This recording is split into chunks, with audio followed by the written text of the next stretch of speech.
I can't believe it's my last day here in Tenerife already. I've got to go, in a few hours I've got to go back to England where it's snowing. I can't wait for that.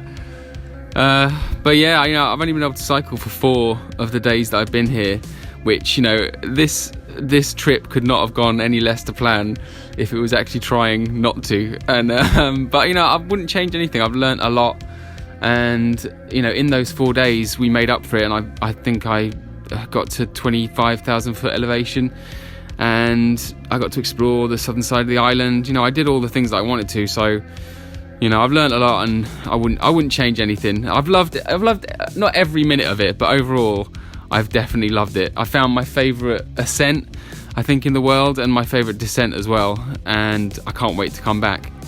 I'm just really glad that I got to at least have 4 days on the bike, because I felt like it's been a very quick, active recovery that is actually, like going up Teed the other day, I thought the next morning I would be completely wrecked no matter what, but I woke up and was just feeling ready to go again.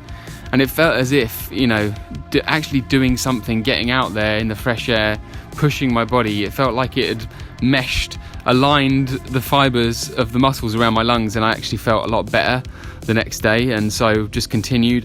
The next thing for me is to start ramping up the resistance and building up my muscle again, because during the period of inactivity, the last 6 weeks, I will have had, there will have been some muscle atrophy. When I was going up Teide, it just felt mushy from bottom to top when I was pushing on the pedals. It's not just because I was getting to altitude, and when you're at altitude, it feels like you're soft pedaling, but you're actually putting in all your effort. It felt like that from the very bottom to the very top, and it just means, there would have been muscle atrophy. I lost some muscle over the 6 weeks, and I need to ramp up the resistance to adapt my body to start, building up my muscle again in my legs, so that I feel as precise, as sharp as I did before I did the injury. And I don't think that's going to take much work at all, really. Just a few hill reps. And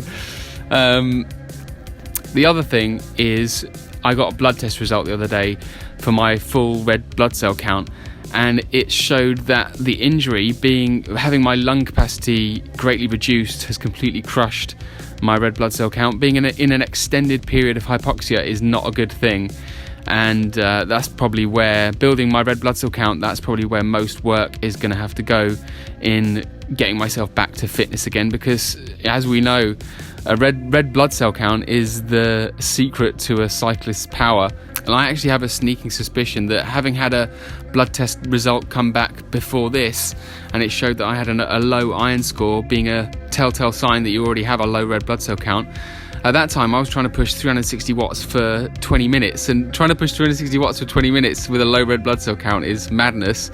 So it gets me excited, because I'm thinking, what is the room for improvement? I want to take this blood test result now from just before Tenerife, and then when I come back next time, get another blood test result done and compare the times up the climbs that I've been up this time, and also the blood test results, and see exactly how much does the extra red blood cells buy you. I love to experiment, and I love a challenge, and I'm excited to see the potential that lies within my red blood cells in my pursuit to become a faster cyclist. And on the channel, I'm going to be documenting exactly what I eat and how I train to get that naturally occurring EPO flowing and my red blood cell count pumping.